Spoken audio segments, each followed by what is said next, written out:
பேரன்பிற்கும் பெரும் மதிப்பிற்கும் உரிய இன்றைய தலைவர் அவர்களே, வரலாற்று பண்பாட்டு ஆய்வு மையத்தினுடைய தலைவர் அவர்களே, அதற்கு உரு செயல்பட்டுக் கொண்டிருக்கின்ற மாமன்னர் கல்லூரியின் பேராசிரியர் விஸ்வநாதன் அவர்களே, இன்று இந்த விழாவில் முன்னிலை வைத்து தன்னுடைய வாழ்த்துறையை வழங்கி அமர்ந்திருக்கின்ற பேக்கரி மகராஜின் உரிமையாளர் சீனு சின்னப்பா அவர்களே, மற்றும் இக்கல்லூரியிலே பணியாற்றி ஓய்வு பெற்றிருக்கின்ற பேராசிரியர் பெருமக்களே, மற்றுமுள்ள பெரியோர்களே, தாய்மார்களே, உங்கள் அனைவருக்கும் முதற்கண் என்னுடைய நன்றி கலந்த வணக்கத்தை தெரிவித்துக் கொள்கின்றேன். காலம் கடந்து கொண்டிருக்கிற காரணத்தினால் கணக்காக முடிக்க வேண்டிய கடப்பாடு எனக்கு இருக்கிறது. குறித்த நேரத்தில் தொடங்கவில்லை என்றாலும் குறித்த நேரத்தில் முடிக்க வேண்டும் என்பதில் ஆர்வமுடைய பலர் என் முன்னிலையிலே அமர்ந்திருக்கிறார்கள். குறிப்பாக என்னுடைய கெழுதகை நண்பர் ஆரோக்கியசாமி அவர்களும் மருத்துவர் டாக்டர் ராம்தாஸ் அவர்களும் கடிகாரத்தை பார்த்தபடியே என் பேச்சை கேட்டுக் கொண்டிருப்பார்கள். அவர்களுக்காகவே நான் இன்று வாட்சை கட்டிக் கொண்டு வந்திருக்கிறேன். ஏனென்றால் நான் கைகடிகாரத்தை அணுவதை விட்டு பல ஆண்டுகளாகிவிட்டன. ஆனால் உற்சாகத்தின் மீது கூடுதலான நேரம் பேசுகிறேன் என்பதை ஒரு மிகப்பெரிய குற்றச்சாட்டாக நண்பர் ஆரோக்கியசாமி வைத்துக் கொண்டிருக்கிற காரணத்தினால் நான் இன்று இந்த கைகடிகாரத்தை அணிந்து உங்களிடத்திலே கணக்காக பேசி முடிக்க வந்திருக்கின்றேன். இந்தியாவிலே இருந்த சமஸ்தானங்களின் எண்ணிக்கையை பற்றியும் அது இந்தியாவில் இணைந்த வரலாற்றையும் நம்முடைய வரலாற்று துறை சார்ந்த ராஜா முகமது அவர்கள் விரிவு சொன்னார்கள். A small state which enjoyed more powers from the Britishers என்று வரலாற்று ஆசிரியர்கள் சொல்வார்கள். இந்தியாவில் இருந்த 600க்கும் மேற்பட்ட சமஸ்தானங்களில் மிகவும் சிறிய சமஸ்தானம் இந்த புதுக்கோட்டை சமஸ்தானம். ஆனால் வெள்ளையரிடத்தில் மிக அதிகமான உரிமைகளையும் சலுகைகளையும் பெற்ற ஒரு சமஸ்தானம் இந்த புதுக்கோட்டை சமஸ்தானம். இந்த புதுக்கோட்டை சமஸ்தானத்துக்குள்ள மிகச்சிறந்த ஒரு வரலாற்று சிறப்பு என்ன என்றால், இயல், இசை, நாடகம் என்ற 3 துறைகளிலும் இது சிறந்து விளங்கியது என்பதோடு மட்டுமில்லை, தமிழகத்தில் வெள்ளைக்காரன் 1835 தான் புத்தகங்களை அச்சடித்துக் கொள்வதற்கான உரிமையையும் அச்சகங்களை வைத்துக் கொள்வதற்கான உரிமையையும் வழங்கினார். ஆகவே ஒரு 175 ஆண்டு காலத்தில் இந்தியாவில் குறிப்பாக புதுக்கோட்டையில் தோன்றிய தமிழ் பதிப்பகங்களில் சிறப்பானவை 10 பதிப்பகங்கள் என்று சொன்னால் அந்த 10 பதிப்பகங்களும் தொடங்கியது இந்த புதுக்கோட்டையில் தான்.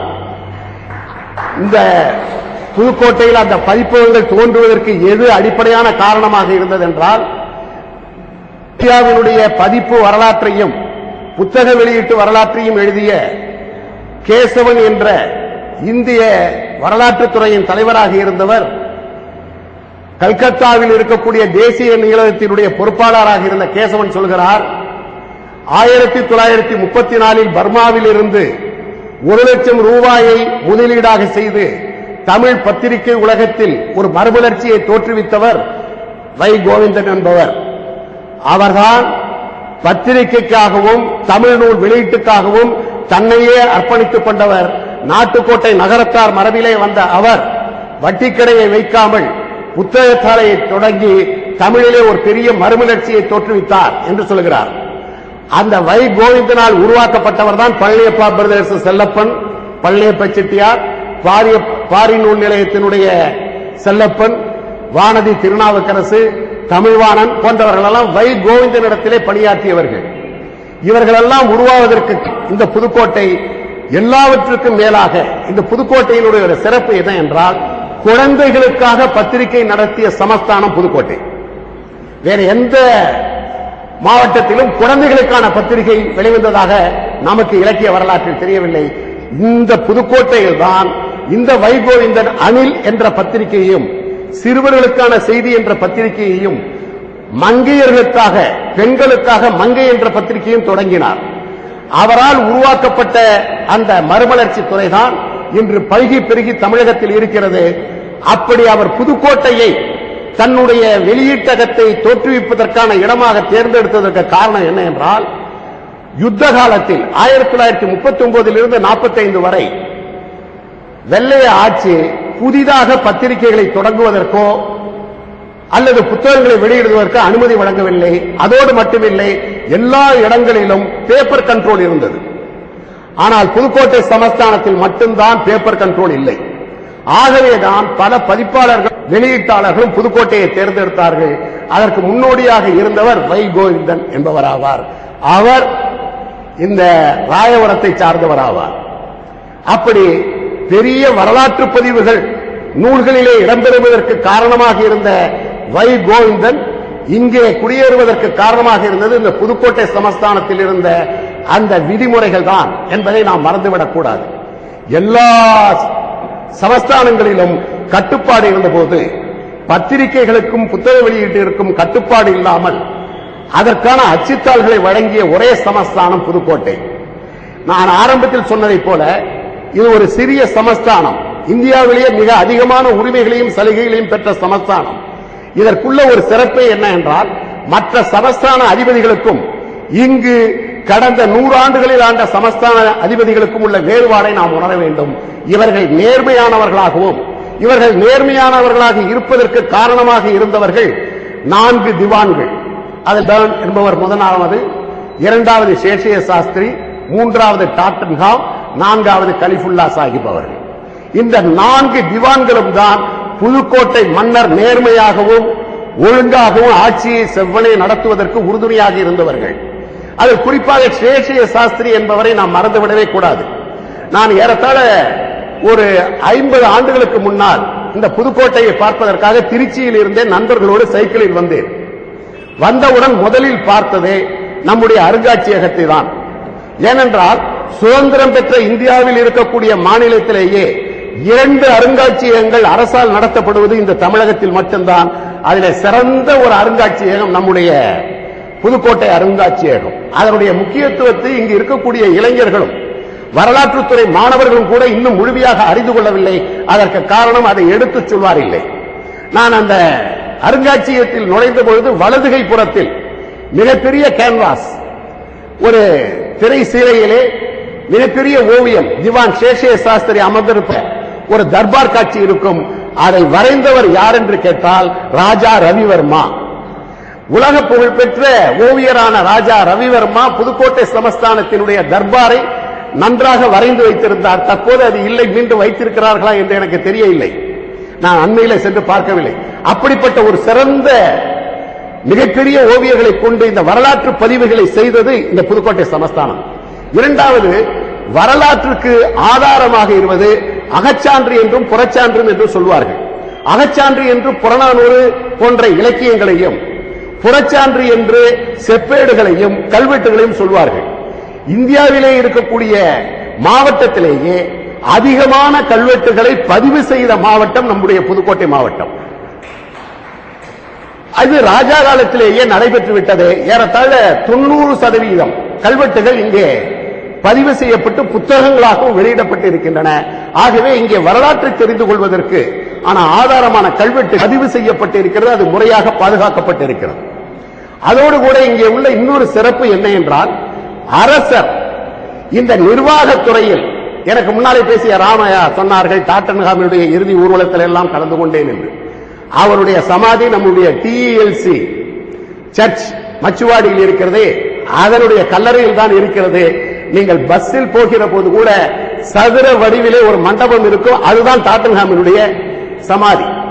அந்த சமாதியை சென்று நம் இளைஞர்களுக்கெல்லாம் காட்டி, அவன் ஒரு வெளிநாட்டான், ராமநாதபுரத்தில் இருந்த ஒரு கலெக்டர் ஐசிஎஸ். அவர் ஓய்வு பெற்ற பிறகு புதுக்கோட்டையினுடைய நிர்வாகத்தை செம்மைப்படுத்துவதற்காக ராஜாவால் அழைத்து வரப்பட்டவர். ஆனால் அழைத்து வரப்பட்ட டாட்டன்ஹாம் தன்னுடைய உள்ளத்தை இந்த புதுக்கோட்டையிலே பறிகொடுத்து கடைசி வரை இங்கேயே இருந்தார். உடல்நலக் குறைவின் போது கூட அதற்காக மேல்நாடு சென்று மீண்டும் இங்கேயே வந்து தன்னுடைய அடக்கம் இங்குதான் நடைபெற வேண்டும் என்று சொல்லி தன்னை இங்கு அடக்கம் செய்ய சொல்லிவிட்டு சென்றார். அவரை பற்றிய வரலாறு நம்முடைய இந்திய அரசாங்கம் பெரியவர் மூத்த வழக்கறிஞருமாகிய நாகராஜையரை கொண்டு 1970களிலே ஒரு நூலை வெளியிட்டு இருக்கிறார்கள். இதுல ஒரு பெரிய குறைபாடு என்ன என்றால், நாகராஜையர் 90 வயதுக்கு மேல் இங்கே வாழ்ந்தவர், இந்த வரலாற்றுக்கெல்லாம் சாட்சியங்களாக இருந்தவர். அவரை நாம் பயன்படுத்திக் கொண்டதே இல்லை. அவர் எழுதிய டாட்டன்ஹாம் புத்தகம் இன்று எத்தனை பேருக்கு தெரியும்? இது அரசு வெளியீடு. 20 ரூபாய்க்கும் குறைவான ஒரு அருமையான வெக்சின் பைண்டிலே வந்த ஒரு வரலாறாகும். ஆனால் அதை நாம் பயன்படுத்திக் கொள்ள இல்லை. அவருடைய சிறந்த நூலகம் இன்று என்ன ஆயிற்று என்றே நமக்கு தெரியவில்லை. ஏனென்றால் பல வழக்குகளுக்கு அரசு சார்பாக, மன்னரின் சார்பாக 47க்கு பிறகும் ஆஜரான ஒரு மிகப்பெரிய வழக்கறிஞர் அவர். அவர் கிறிஸ்துவ கல்லூரியிலே படித்தவர். கிறிஸ்துவ கல்லூரியில் 1980 இருந்து கிறிஸ்டியன் காலேஜ் லிட்டரரி மேகசின் என்று 1 ரூபாய்க்கு போட்டு இருக்கிறான். 1880 19ஆம் நூற்றாண்டின் இறுதியிலே ஒரு ஆங்கில இதழ், அதுவும் ஒரு கல்லூரியின் சார்பாக, அது கிறிஸ்டியன் காலேஜ் லிட்டரரி மேகசின், அது பூரா தொகுப்பும் நாகராஜியரிடத்தில் இருந்தது. அந்த தொகுப்பிலே தான் நம்முடைய பாண்டியர் வரலாறை பற்றியும் பாண்டியர் காலத்து நாணயங்களை பற்றியும் புதுக்கோட்டையிலே அம்மன்காசு அச்சடித்த வரலாறு எல்லாம் பதிவாகி இருக்கிறது. இந்த வரலாறு இன்று வரலாற்றுத்துறையை சார்ந்த அந்த ரிசர்ச் இன்ஸ்டிடியூட்டில் இருக்கிறவர்களுக்கே கூட தெரியாத நிலையில் உருவாகி இருக்கிறது. கிறிஸ்துவ கல்லூரியிலே சென்று கேட்டால் அப்படி ஒரு இதழ் இங்கு வந்ததா என்று இன்றைய பேராசிரியர்கள் கேட்கிறார்கள்.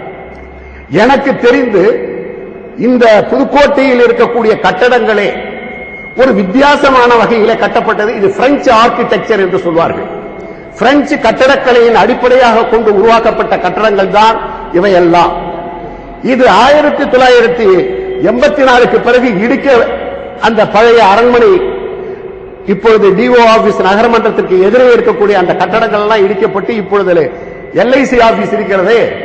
அந்த இடம் இடிக்கப்படுகிற பொழுது இந்தியன் எக்ஸ்பிரஸில் பணியாற்றிய சிறந்த வரலாற்று கட்டுரையாளர் மேபசாமி என்பவர், NS ராமசாமி என்று சொல்வார்கள், அவர் இது வரலாற்று சிறப்பு மிக்க ஒரு மதிச்சுவர்களும் கட்டடங்களும் கொண்ட நகரமாகும், இவற்றை நீங்கள் இடிக்கக்கூடாது என்று ஹைகோர்ட்டிலே கேஸை போட்டார். எனக்கு நன்றாக நினைவு இருக்கிறது. அதோடு மட்டுமில்லை, அந்த NS ராமசாமி அவர்கள் இந்தியன் எக்ஸ்பிரஸில் தொடர்ந்து பல காலம் இந்த புதுக்கோட்டையினுடைய சிற்பங்களை பற்றியும் ஓவியங்களை பற்றியும் வரலாற்று சிறப்புகளை பற்றியும் கட்டுரை எழுதினார். காசிராஜன் அவர்கள் இங்கே கலெக்டராக இருந்தபோது அந்த NS ராமசாமி எழுதிய கட்டுரைகளை எல்லாம் நம்முடைய புதுக்கோட்டை ஆட்சி தலைவர் அலுவலகத்தின் சார்பாகவே art and architecture of Pudukkottai state என்று ஒரு நூலை 7 ரூபாய்க்கு போட்டார். அது ஒரு சிறந்த ஆவணம். NS ராமசாமி கடைசி வரை தமிழக வரலாற்றை எழுதியே மாய்ந்து போனவர். அவர் 80 வயதுக்கு மேல் வாழ்ந்தவர். அந்த NS ராமசாமி எழுதிய நூலானது எனக்கு தெரிந்து பல நம்முடைய பழைய புத்தகம் கடையிலே கிடைக்கும். ஆனால் இன்று ஆராய்ச்சியாளர்கள் அதை தேடி வருகிறார்கள், கொடுப்பதற்கு எதுவுமே இல்லை. அதை மறுபதிப்பு செய்ய வேண்டும். நான் இங்கே இருக்கக்கூடிய புரவலர் தேக்கரி மகராஜ் அவர்களை கேட்டுக்கொள்வேன், அந்த ஆங்கில நூலை மீண்டும் பதிப்பித்து அதை தமிழ்படுத்தி சுருக்கமான ஒரு கையேடை இங்கு வருகின்ற வெளிநாட்டாருக்கு கொடுக்க வேண்டும். இங்கே வருகிற வெளிநாட்டார மன்னர் பரம்பரையை சார்ந்தவர்களை பார்த்துவிட்டு வேறு சில ஆசிரியர்களை பார்த்துவிட்டு சென்று விடுகிறார்கள். அவர்களுக்கு இந்த வரலாற்றை எல்லாம் எடுத்துச் சொல்வதற்கோ அதற்கான ஆவணம் எங்கே இருக்கிறது என்று சொல்வதற்கோ ஆட்கள் சரியாக இல்லை. நான் நம்மவர்கள் எந்த அளவுக்கு வரலாற்று உணர்வு அற்றவர்களாக இருக்கிறோம் என்பதற்கு ஒரு எடுத்துக்காட்டு சொல்ல வேண்டும் என்றால், இங்கே இருக்கக்கூடிய பழமையான நினைவு சின்னங்களை எல்லாம் நாம் அழித்துக் கொண்டிருக்கிறோம். எனக்கு சமீபத்தில் ஒரு சிரிப்பான நிகழ்ச்சி நடந்தது. இங்கே இருந்தக்கூடிய இந்த விக்டோரியா மகாராணியினுடைய 50வது ஆண்டு கோல்டன் ஜூப்ளிக்காக கட்டப்பட்ட அந்த வளைவை எடுத்ததற்காக புதுக்கோட்டை மக்கள் பெரிய ஆர்ப்பாட்டம் எல்லாம் நடத்தினார்கள். ஆனால் அதை விட அது நம்முடைய நாட்டை ஆண்ட அரசி, அவர் ஒரு வெள்ளைய மாது, அவருக்காக எழுப்பட்ட நினைவு சின்னம் அடிமை சின்னம். அது அடிமை ஆண்ட மன்னர்கள், நம்மை ஆண்ட சிறப்பாளர்கள், அவர்களுக்கான சிலைகளையும் அவர்கள் எழுப்பிய மாட மாளிகையையும் காப்பாற்றுவதற்கு நாம் தவறிவிட்டோம். அதுதான் இங்கே உள்ள பெரிய வரலாற்று பிழையே ஆகும். இந்த விக்டோரியா மகாராணியினுடைய அந்த கோல்டன் ஜூப்ளி ஆர்ச் என்பது இந்த மாவட்டத்தில் மட்டுமில்லை, ராஜாக்கள் எங்கெங்கெல்லாம் இருந்தார்களோ அங்கெல்லாம் அத்தகைய ஆர்ச் இருக்கும். நீங்கள் தஞ்சாவூரிலே பார்க்கலாம், திருச்சியில் பார்க்கலாம், எல்லா நகரங்களிலும் பார்க்கலாம். ஆனால் அது ஒரு அடிமை நினைவு சின்னம். இங்கிலாந்தை ஆண்ட ராணியாரிலேயே 1836 இருந்து 1901 வரை ஏறத்தாழ 64 ஆண்டுகளுக்கு மேலாக ராணியார் தான் உலகத்திலேயே அரசாண்டது. அதை அடுத்து இப்பொழுது எலிசபெத் ராணி அவர்கள் ஏறத்தாழ ஒரு 60 ஆண்டை நெருங்கிக் கொண்டிருக்கிறார்கள். இன்னும் விக்டோரியா மகாராணி இங்கிலாந்தை ஆண்ட அந்த காலகட்டத்தை விற்கக்கூடிய அளவுக்கு யாரும் ஆளவில்லை. எலிசபெத் ராணியார் அந்த காலகட்டத்தை மீறி விடுவார்கள் என்று சொல்லிக் கொண்டிருக்கிறார்கள். அந்த ராணியார் காலத்திலே தான் அந்த ஆட்சி கட்டப்பட்டது. அதை புதுக்கோட்டையிலே பலர் கிளர்ச்சி செய்தோம். நம்முடைய ஊடகங்களின் மூலமாக அதுக்கு கோரிக்கை எல்லாம் விடுத்தோம். ஆனால் வரலாற்று சிறப்புமிக்க கட்டடங்களை எல்லாம் இங்கே நாம் பறிகொடுத்துக் கொண்டிருக்கிறோமே, இது யாருமே சொல்ல இல்லை. என்.எஸ். ராமசாமி எக்ஸ்பிரஸிலும் மெயிலிலும் எழுதினார் அந்த கோட்டை இடிக்கப்படுவது. எனக்கு தெரியும், அந்த பழைய மாவட்ட கல்வி அதிகாரி அலுவலகத்திற்கு எதிரே அந்த அரண்மனை சுவருக்கு பின்னாலே ஒரு பெரிய கால்பந்து மைதானம் இருந்தது. புதுக்கோட்டையிலே 1986-87 வரை கூட இந்த மாவட்ட கால்பந்து விளையாட்டு போட்டு அந்த கோட்டைக்குள்ளாக தான் நடக்கும். இன்று அங்கே LIC ஆபீஸ் இருக்கிறது, BSNL ஆபீஸ் இருக்கிறது. ராஜா மார்த்தாண்ட பைரவ தொண்டைமான் ஆஸ்திரேலிய மாதவை திருமணம் செய்து கொண்டு ஊர்வலம் வந்தது அந்த பழைய அரண்மனையில் தான். இப்பொழுது அது தட்சிணாமூர்த்தி மார்க்கெட்டாக விளங்கிக் கொண்டிருக்கிறது. இந்த ஆவணங்களை எல்லாம் நாம் அவர்கள் எப்பொழுது பயன்படுத்தினோம்? எனக்கு தெரிந்து தமிழிலே ராஜா முகமது அவர்கள் மிகவும் பின்னாலே 1990க்கு பிறகு புதுக்கோட்டை வரலாறு எழுதினார்.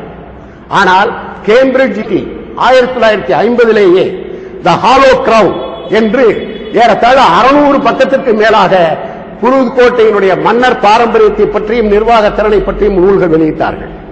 அதற்கு ஆதாரமான நூலை மார்த்தாண்ட பைரவ தொண்டைமான் காலத்திலேயே ராதாகிருஷ்ண ஐயர் என்பவர் 1922இல் the history of Pudukkottai state என்று எழுதியிருக்கிறார். இன்று வரை அதுதான் ஆதாரபூர்வமான புதுக்கோட்டை சமஸ்தானத்தினுடைய வரலாறாகும். அந்த ராதாகிருஷ்ண ஐயருடைய வரலாறை வைத்து கேம்பிரிட்ஜ் யூனிவர்சிட்டி எழுதி, அதன் பிறகு பென்சில்வேனியா யூனிவர்சிட்டியை சார்ந்த ஒரு வரலாற்று பேராசிரியை இங்கேயே வந்து சில ஆண்டுகள் தங்கி இந்த புதுக்கோட்டையினுடைய வரலாறை தி மேஜிக் ரோப், இந்த டபுள் டெம்மி சைஸ் என்று சொல்வார்கள், அந்த அளவுக்கு படங்களோடு 3 ஆண்டுகளுக்கு மேல் தங்கியிருந்தார்கள். அந்த அம்மையார் தங்கியிருந்த அறைதான் பிரகதாம்பாள் பள்ளியிலே இன்றும் அமெரிக்கன் ரூம் என்று அழைக்கப்படுகிறது. அந்த அமெரிக்கன் ரூம் என்பது இன்றும் நீங்கள் பிரகதாம்பாள் பள்ளியிலே பார்க்க முடியும். அது அமெரிக்கன் ரூம் என்று ஏன் என்று அங்க இருக்கிற ஆசிரியர்கள் கேட்டால் அது தெரியாது என்பார்கள்.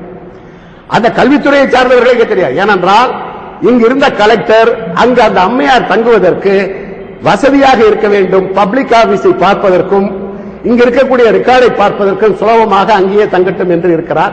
இப்பொழுது மாவட்ட கல்வி அதிகாரிகள் தங்குவதற்கான ஓய்வறையாக பயன்படுத்தப்பட்டுக் கொண்டிருக்கிறது. ஆகவே 2 பெரிய வரலாற்று நூல்கள் பென்சில்வேனியா யூனிவர்சிட்டியாலும் கேம்பிரிட்ஜ் பல்கலைக்கழகத்தாலும் எழுதப்பட்ட புதுக்கோட்டை வரலாறு இன்றும் ஆதாரபூர்வமானது. அதை படித்துவிட்டுதான் பல வெளிநாட்டார்கள் வேல்ஸ் பல்கலைக்கழகத்தில் இருந்தும் ஸ்காட்லாந்தில் இருந்தும் சிகாகோ பல்கலைக்கழகத்தில் இருந்து வருகிறார்கள். பெரும்பாலான பேராசிரியர்கள் ஓரளவுக்கு என்னுடைய நூலகத்திற்கு வந்திருக்கிறார்கள். அது யாரோ சொல்லி வந்ததில்லை, எதேச்சையாக அவர்கள் தேடுகிறார்கள் இந்த புதுக்கோட்டையிலே. அப்பொழுது இந்த ஆட்டோக்காரனும் ரிக்ஷாக்காரனும் அந்த அம்மையாரை பார்த்து கேட்கிறான், ஒரு ஸ்வீடனில் இருந்து கரைன் என்ற அம்மையார், எதற்காக அம்மா நீங்கள் இப்படி அழைகிறீர்கள் என்று கேட்கிறான். அந்த அம்மையார் சொல்கிறார்கள், இந்த புதுக்கோட்டை மாவட்டத்தில் தான் இந்த டெரகோட்டா என்ற கலை சிறப்பாக இருப்பதாக நான் படித்தேன். நான் ஸ்வீடனில் இருக்கிற பொழுது இந்த நாட்டிற்கு வந்த ஒரு வெள்ளையன் என்னிடத்தில் வந்து, நீ வெண்கலத்திலே சிற்பங்கள் எல்லாம் செய்கிறாயே, புதுக்கோட்டை மாவட்டத்தில் செம்மண்ணில் அற்புதமான சிலைகளை எல்லாம் வடிக்கிறான், அந்த சிலைகளை செய்கின்ற சிலை சிற்பிகளுடைய பிள்ளைகள் எல்லாம் இப்பொழுது பிழைப்பிற்காக கல்ஃப் கண்ட்ரீஸுக்கும் சிங்கப்பூர் மலேசியாவுக்கும் சென்று கொண்டிருக்கிறார்கள். அந்த பாரம்பரிய கிளையை கற்றுக்கொண்டவர்கள் இப்பொழுது அருகிக் கொண்டிருக்கிறார்கள், நீ சென்று அதை காப்பாற்று என்று சொன்னதின் பேரில் அந்த ஸ்வீடன் நகரத்தில் இருந்து கரைன் என்ற அம்மையார் வந்தார். இந்த ரிக்ஷாக்காரன் தினைக்கும் ராயல் பார்க்ல இன்னைக்கும் மேல்நாட்டில் இருந்து வருகிறவர்கள் தங்குவதற்காக இன்டர்நெட்டில் புக் பண்ணி இருக்கிற ரூம் நம்பர் 101 நினைவு வைத்துக் கொள்ளுங்கள். வெளிநாட்டான் யார் வந்தாலும் ராயல் பார்க் 101 நம்பர் ரூம்ல தான் தங்கணும். அவன் அந்த மாதிரி ஒரு ஏற்பாடை செய்து வைத்திருக்கிறான். அந்த அம்மையாரை தினைக்கு ஏற்றி செல்கிற அந்த ஆட்டோக்காரனும் கார் டாக்ஸிக்காரனும் என்ன உங்களுக்கு வேண்டும் என்று கேட்ட பொழுது அந்த அம்மா அரைகுறை தமிழில் சொல்ல அந்த ஆட்டோ டிரைவர் சொல்லி இருக்கிறான், அதை பற்றிய ஆதாரங்கள் இங்கெல்லாம் தேடி கிடைக்கவில்லை. அந்த அம்மா கிட்ட சொல்லி இருக்கிறான், உனக்கு இதை பற்றிய ஆதாரம் வேண்டும் என்றால் இந்த ஊர்ல ஒருத்தர் நூலகம் வச்சுக்கிட்டு இருக்காரு, அவர்கிட்ட வா, அவர் உனக்கு சொல்லுவார். ஆனா அவனுக்கு அட்ரஸ் தெரியாது, ஞானாலயான்னு பேர் தெரியாது, திருக்கோவரணம்னு சொல்லிட்டான். உடனே பஸ் ஸ்டாண்ட்ல அந்த அம்மா எல்லாரையும் திருக்கோவரணத்தில் இருக்கிற நூலகம் தெரியுமாங்கிறப்ப ஒரு ஆட்டோக்காரன் எனக்கு தெரியும் வா. பொதுவாக வெள்ளையர்களை கண்டால் நமக்கு ஒரு மோகம் உண்டு, அவர்களை கண்டால் வழிபடுகிற மனப்பான்மை இன்னும் நம்ம இடத்துல இருக்கிறது. அதனால அவன் அழைத்துக் கொண்டு வந்தான். எனக்கு இந்த அம்மா டெரகோட்டாவை பற்றி கேட்டுவிட்டு நான் வாராப்பூருக்கு டெய்லி காலை 5 மணிக்கு சென்று இரவு 8 மணிக்கு வருகிறேன். ஆனால் இதை பற்றிய லிட்டரேச்சர் எனக்கு வேண்டும், வரலாறு வேண்டும் என்ற போது எனக்கு எதேச்சையாக ஒரு நினைவு வந்தது. நம்முடைய மெட்ராஸ் பல்கலைக்கழகம் மிகப்பெரிய சிறந்த ஒரு பல்கலைக்கழகம். நீங்கள் என்னதான் அதை பெயர் மாற்றினாலும் மெட்ராஸ் யூனிவர்சிட்டி முதலியார் யூனிவர்சிட்டி என்று சொன்னால்தான் இங்கிலாந்தில் இருப்பவனுக்கும் அமெரிக்காவில் இருப்பவனுக்கும் புரியும்.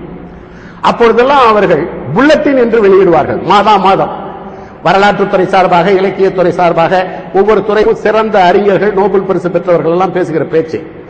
அதிலே ஒரு 1953 வந்த அந்த செய்தி மடலில் புல்லட்டினில் மு. அருணாச்சலம் என்ற மிகப்பெரிய தமிழ் அறிஞர் இந்த டெரகோட்டா பற்றி ஒரு 30 பக்கத்திற்கு மேல் ஆங்கிலத்தில் ஒரு கட்டுரை எழுதியிருந்தார். எனக்கு எதேச்சையாக ஒரு நினைவு வந்தது. ஏனென்றால் இந்த தமிழ்நாட்டு நாட்டுப்புற பாடல், நாட்டுப்புற கலைகள் இவற்றை எல்லாம் ஆங்கிலத்தில் எழுதியவர் அவர்தான். அநேகமாக அந்த புல்லட்டினில் ஏதாவது இருக்குமா என்று கைவைத்தது 1953 புல்லட்டின்.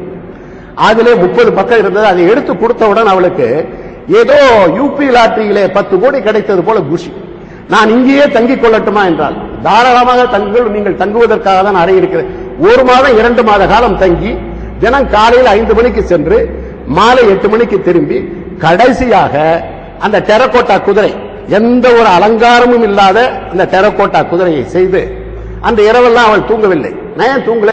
சொன்னா அதை வெள்ளாவில் வச்சு எடுக்கிறப்ப சில நேரத்தில் வெடித்து விடும், என்னுடைய 2 மாத உழைப்பு வீணாகி விடுமோ என்று கவலைப்பட்டேன். அதற்காக தான் என்று இந்த காலை 4 மணிக்கெல்லாம் கிளம்பி போயிட்டாங்க. போயிட்டு வெற்றிகரமாக விட்டது என்ற தொலைபேசியில் சொல்லிவிட்டு போகிற போது அந்த 3 குதிரைகளில் ஒன்றை என்னுடைய நூலகத்திற்கு முன்னால் வைத்திருக்கிறார்கள். அவர்கள் எனக்கு இன்னொரு பெரிய ஆச்சரியம், இந்த அம்மா சொல்லி வேல்ஸ்ல இருந்து இன்னொரு அம்மா வந்தது. புதுக்கோட்டை சமஸ்தானத்தில் இருக்கக்கூடிய டெரகோட்டா குதிரைகளை பற்றி ஏறத்தாழ ஒரு 300 பக்கத்தில் எல்லாம் ஆர்ட் பிளேட், 3000 ரூபாய் அந்த புத்தகம் விலை. அதுல எல்லாம் இருக்கு. நார்த்தாமலையில் எங்க இருக்கு, இங்க நேமத்தாம்பட்டி கிட்ட எங்க இருக்கு, எத்தனை கிராமங்கள்ல இருக்குன்னா அத்தனையும் படம் எடுத்து அந்த அம்மையார் ஆராய்ச்சி செய்திருக்கிறார்கள். ஆகவே ஒரு நூதனமான கலையை நம்மவர்கள் பயின்று அதை காப்பாற்ற முடியாமல் விட்டுக் கொண்டிருக்கிறோம் என்பதை பற்றி அவர்கள் அக்கறை எடுத்து செயல்படுகிறார்கள். இந்த பிரெஞ்சு ஆர்கிடெக்சரில் உருவான இந்த கட்டடத்தை இடிக்கக்கூடாது என்று என்ன ராமசாமி போராடினார். ஆனால் என்ன காரணம் பற்றிய பின்னால் வழக்கு வாபஸ் ஆகப்பட்டது. அது இடிக்கப்பட்டு இன்று உருகுலைந்து போய்விட்டது. இந்த புதிய அரண்மனை என்பது மாவட்ட ஆட்சியர் அலுவலகமாக இருப்பது 99 ஏக்கரில் ராஜா மார்த்தாண்ட பைரவ தொண்டைமான் ஆஸ்திரேலியாவில் இருக்கக்கூடிய அந்த சிட்னி மோலி பிளிங்கை காதலித்து கல்யாணம் செய்து கொண்டு இங்கு வருகிற போது இந்த பழைய அரண்மனை அந்த மாதுக்கு ஏற்றதாக இருக்காது என்பதற்காக கட்டப்பட்ட புதிய அரண்மனை, அதான் நியூ பேலஸ். அந்த நியூ பேலஸில் மோலி பிளிங்க் இருக்கிற பொழுது இதுல ஒரு பெரிய வரலாற்று உண்மையை நீங்கள் மறந்துவிடக் கூடாது. இந்த ராஜாவுக்கு கட்டபொம்மனை காட்டிக் கொடுத்ததனால்தான் சாபம், அதனால்தான் வாரிசு இல்லை என்று இன்றும் நாம் சொல்லிக் கொண்டிருக்கிறார்கள் கிராமப்புறங்களிலும் மற்றவர்களும். ஆனால் மார்த்தாண்ட பைரவ தொண்டைமான் மோலி பிளிங்க் என்ற சிட்னி சீமாட்டியை திருமணம் செய்து முதல் குழந்தை 1916 பிறந்துவிட்டது, ஆண் குழந்தை. இதை கேள்விப்பட்டவுடன் வெள்ளை அரசுக்கு அதிர்ச்சி, எங்கே வாரிசு உருவாகிவிட்டதே என்று. அதுவரை ஸ்பெஷல் ஆபீசர் ஸ்கீம் மூலமாக தான் ராஜாக்கள் தேர்ந்தெடுக்கப்பட்டிருக்கிறார்கள். முறையான பாரம்பரியம் மிக்க ஒரு வாரிசு இல்லை. இந்த சாபக்கேடு நீங்கி விடுகிறது. ஆனால் என்னதான் இருந்தாலும் ராஜா மார்த்தாண்ட பைரவ தொண்டைமான் ஒரு வெள்ளைய சீமாட்டியை திருமணம் செய்து அதற்கு பிறகு குழந்தை நம்மவர்களை ஆழ்வதா என்று இங்கே ஒரு சிலர் மனவேதனைப்பட்டு அந்த அம்மையார் கருவுற்று இருக்கிற நேரத்திலே சாப்பாட்டிலே விஷம் வைத்து கொடுத்து விட்டார்கள். அவர் இந்த சீதோஷ நிலை ஒத்துக்கொள்ளாத வெப்ப மிகுதியினால் இந்த அம்மையார் வாந்தி எடுப்பதாக நினைத்து கோடைக்கானலுக்கு அழைத்து செல்கிறார், ஊட்டிக்கு அழைத்து செல்கிறார். அங்கு இருக்கிற மருத்துவர் இவர்கள் எடுத்த அந்த வாந்தியில் இருக்கக்கூடிய சாம்பிளை எடுத்து அனுப்புகிறான். அது ஃபுட் பாய்சன் என்று வருகிறது. அப்பொழுதுதான் அந்த மார்த்தாண்ட பைரவ தொண்டைமான் இவர்கள் வெளிவேஷத்திற்கு நம்மை வரவேற்பது போல் நடிக்கிறார்கள், உள்ளத்துள்ளே இவர்களுக்கு விருப்பமில்லை என்று சொல்லி அம்மையாரை அழைத்துக் கொண்டு மீண்டும் மேல்நாட்டிற்கே சென்று விடுகிறார். மேல்நாட்டிலேயே தங்குகிறார். அவர் திருமணம் செய்து கொண்டது 1915 ஆகஸ்ட் 10ஆம் நாள் மெல்போர்னிலே ரிஜிஸ்டர் மேரேஜ் செய்து கொண்டு இங்கே 16 வருகிறார். ஆனால் வெள்ளை அரசாங்கம் என்ன செய்கிறது என்றால், இந்தியாவில் இருக்கும் சமஸ்தான அதிபதிகளை எந்த ஒரு வெள்ளை சீமாட்டியும் திருமணம் செய்து கொண்டாலும் அந்த வெள்ளை சீமாட்டி அந்த சமஸ்தானத்தினுடைய ராஜாவுக்கு அருகிலே ராணியாக அமர்வதற்கு அனுமதித்ததே இல்லை. அதுதான் உண்மையான காரணம். இங்கே இருக்கக்கூடிய காங்கிரஸ் சார்ந்த தலைவர்களும் மற்றவர்களும் எதிர்ப்பு தெரிவித்ததனால் அவர் கோபித்துக் கொண்டு எல்லாம் வெளிநாடு செல்ல இல்லை. அவர் ஜார்ஜ் பிப்தை சென்று பார்க்கிறார். உங்களுடைய கவர்னரும் மற்றவர்களும் என்னுடைய திருமணத்தை அங்கீகரித்து இந்த மோலி பிளிக் என்ற இந்த ஆஸ்திரேலிய சீமாட்டியை புதுக்கோட்டையினுடைய அரியாசனத்தில் என் பக்கத்தில் ராணியாக அமர்த்திக் கொள்வதற்கு நீங்கள் அனுமதி தர வேண்டும்.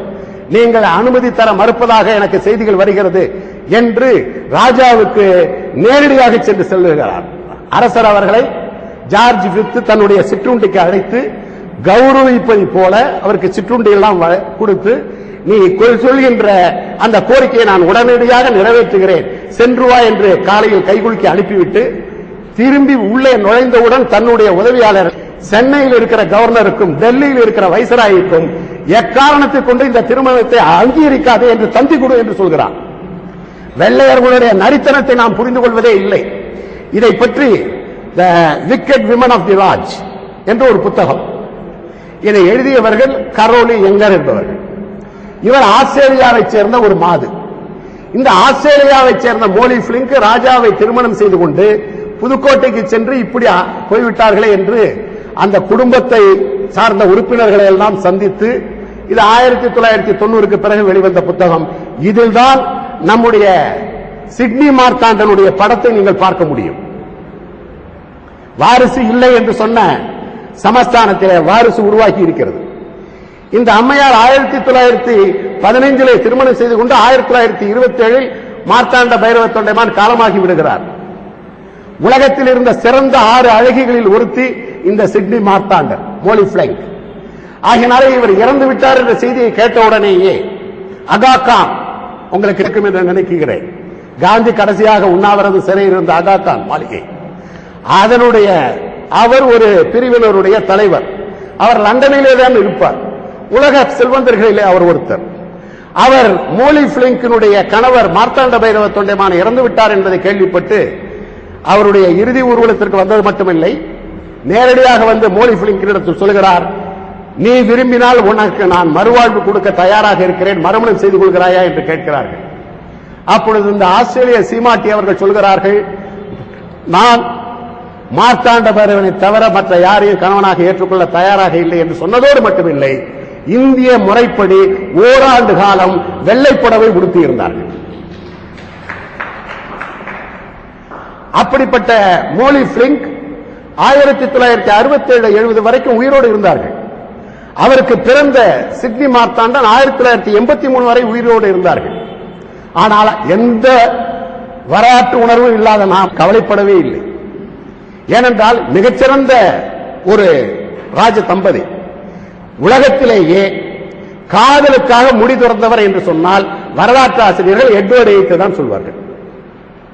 1936 அமெரிக்க சீமாட்டி சிம்சன் சீமாட்டி, அதுவும் ஒரு விதவையை திருமணம் செய்து கொள்வதற்காக எட்வர்ட் எய்த், நான் விரும்புகிற காதலி என் அருகில் இருக்கல்லாமல் நான் இந்த நாட்டை ஆள முடியாது என்று சொல்லி சூரியனே அஸ்தமிக்காத அந்த பிரிட்டிஷ் சாம்ராஜ்யத்தின் சக்கரவர்த்தி பதவியை துறந்தார் எட்வர்ட் எய்த் என்று சொல்கிறோம்.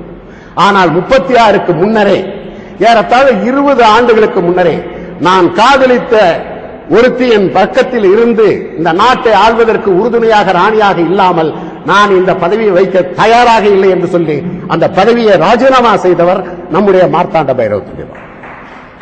இது உலக வரலாற்றில் இடம்பெற வேண்டும். இன்று வரை எட்வர்ட் எய்த் தான் சொல்லிக் கொண்டிருக்கிறார்கள்.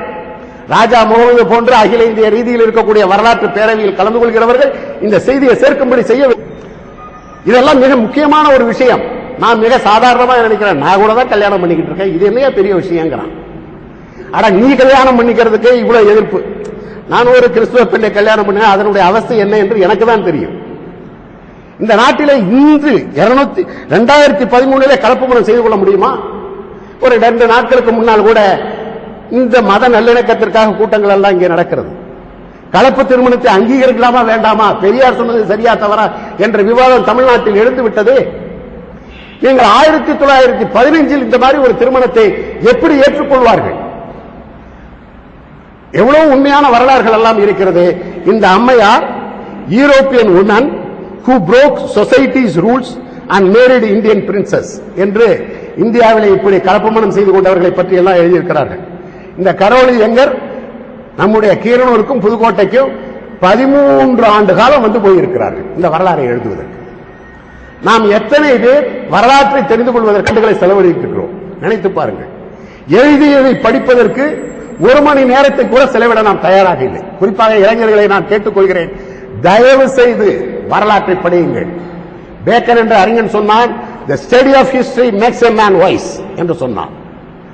சரித்திர அறிவுதான் ஒருவனை அறிவுள்ளவனாக ஆக்குகிறது. அதனால்தான் புதிய ஆத்திச்சூடிய பாடிய பாரதி பாடினான், புதிய ஆத்திச்சூடி சரித்திரம் தேர்ச்சிகொள் என்று சொன்னான்.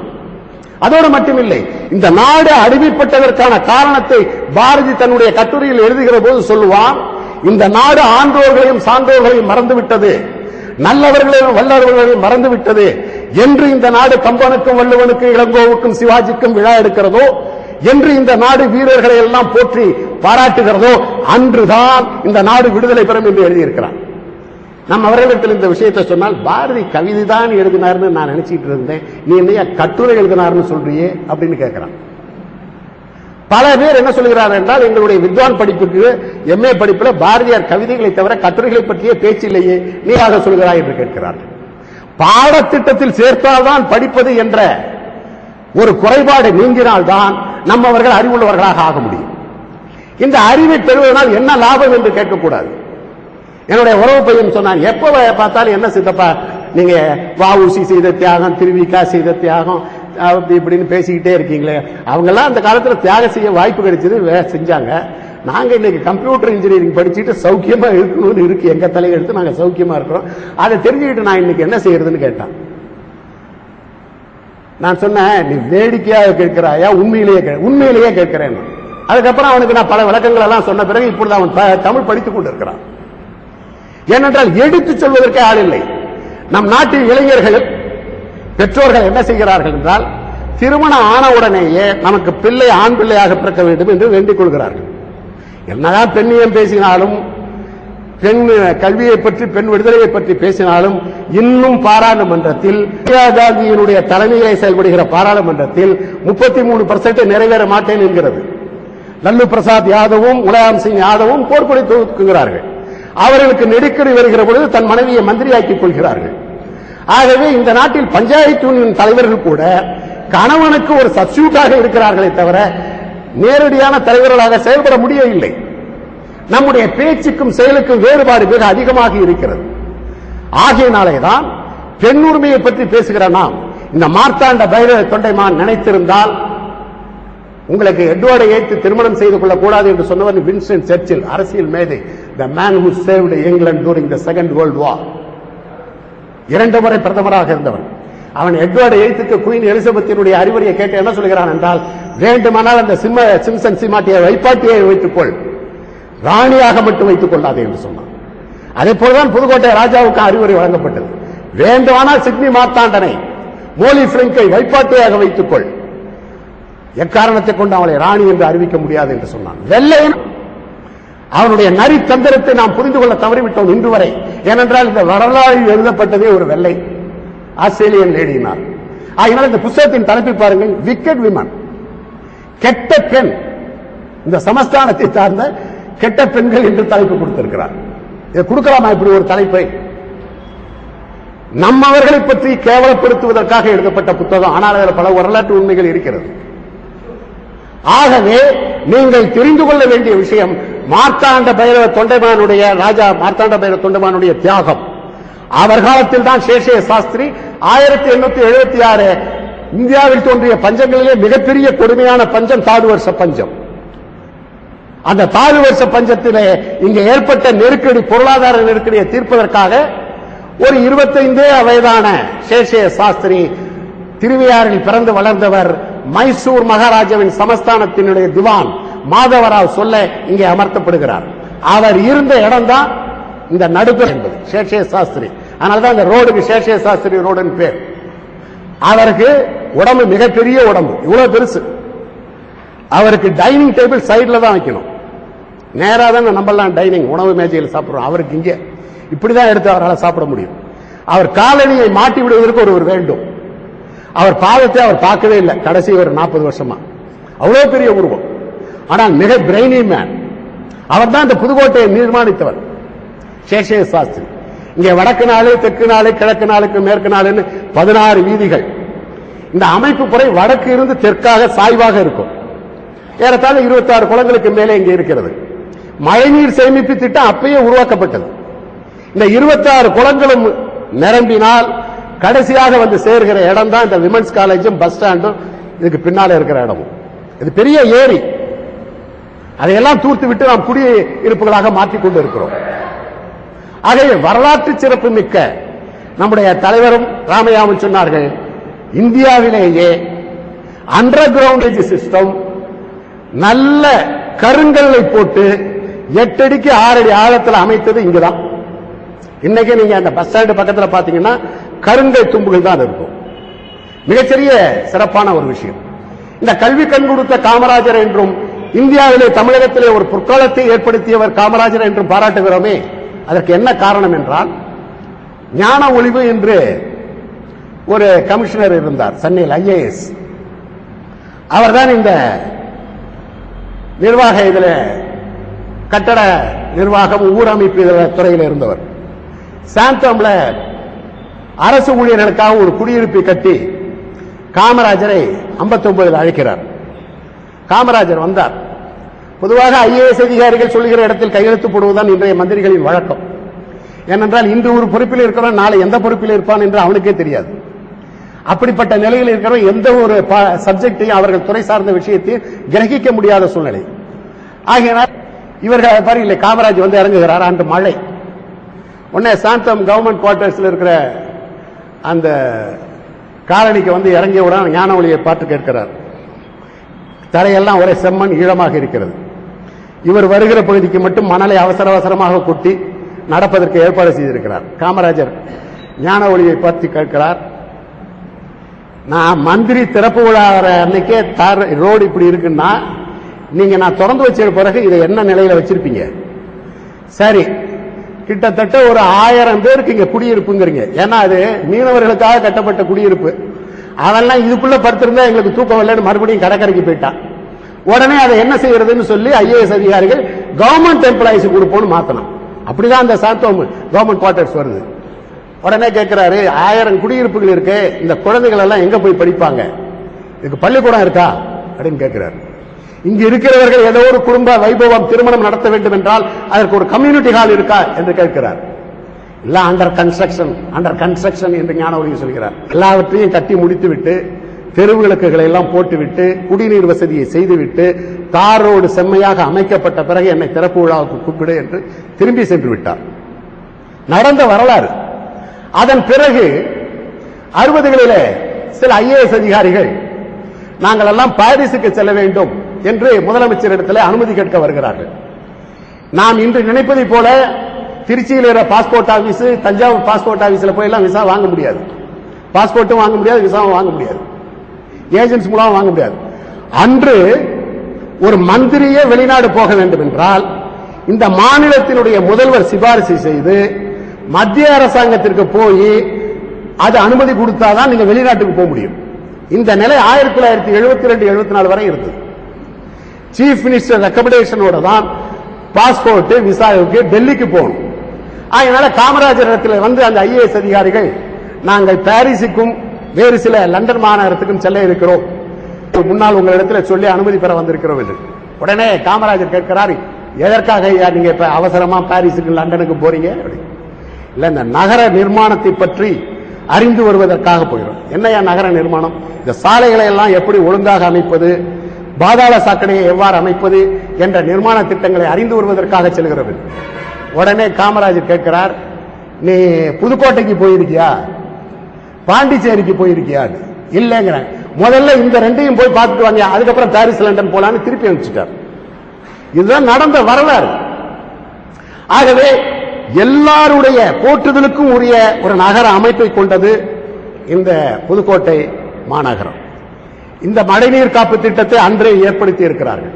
எல்லாவற்றுக்கும் மேலாக நாம் அடிக்கடி சொல்லிக் கொண்டிருக்கிற ஒன்று அழியாத ஓவியத்தை கொண்ட சித்தன்னவாசல். நான் 59 இங்கே சைக்கிளிலேயே புதுக்கோட்டைக்கு வருவதற்கு காரணமே கல்கி எழுதிய சிவகாமியின் சபதம், அதில் வருகிற ஆயன சிற்பி இந்த அழியாத ஓவியத்தை கண்டுபிடிப்பதற்கான ரகசியத்தை மையமாக வைத்துதான் சிவகாமி எழுதப்பட்டிருக்கும். அதுக்கான ஒரு இயற்கை மூலிகை இங்கே இருக்கிறது. அந்த மூலிகையோடு கலந்து ஓவியங்களை வரைகிற போது அது அறியாமல் இருக்கிறது என்பதுதான் அந்த கதையினுடைய கரு. அதை படித்துவிட்டு தான் சித்தன்னவாசலை நாங்கள் பார்க்க வந்தோம். இன்று சித்தன்னவாசல் சிதைந்து போய் கிடக்கிறது. நீங்கள் ஒரு புரொடெக்டட் மானுமெண்ட் ஆக்டில் வந்த ஒரு இடத்துல புதிதாக படி கட்டவோ புதிதாக கோபுரங்களை கட்டவோ இந்த நவீன கான்கிரீட் கலாச்சாரத்தை நுழைத்துவதற்கோ யாருக்குமே அதிகாரம் கிடையாது. நான் டார்வினுடைய 200வது ஆண்டு விழாவின் போது டார்வின் பிறந்த செயின்ஸ்பரிக்கு சென்றிருந்தேன் லண்டனில். அங்கே டார்வினுடைய 200வது ஆண்டை கொண்டாடுகிற விதத்தில் அவருடைய வீடை கொண்டு காட்டினார்கள். 200 ஆண்டுகளுக்கு முன்னால் ஏறத்தாழ 1808 கட்டப்பட்ட வீடு. அந்த வீடு இன்று அப்படியே இருக்கிறது. டார்வின் வாழ்ந்தபோது எப்படி இருந்தோ அப்படியே இருக்கிறது.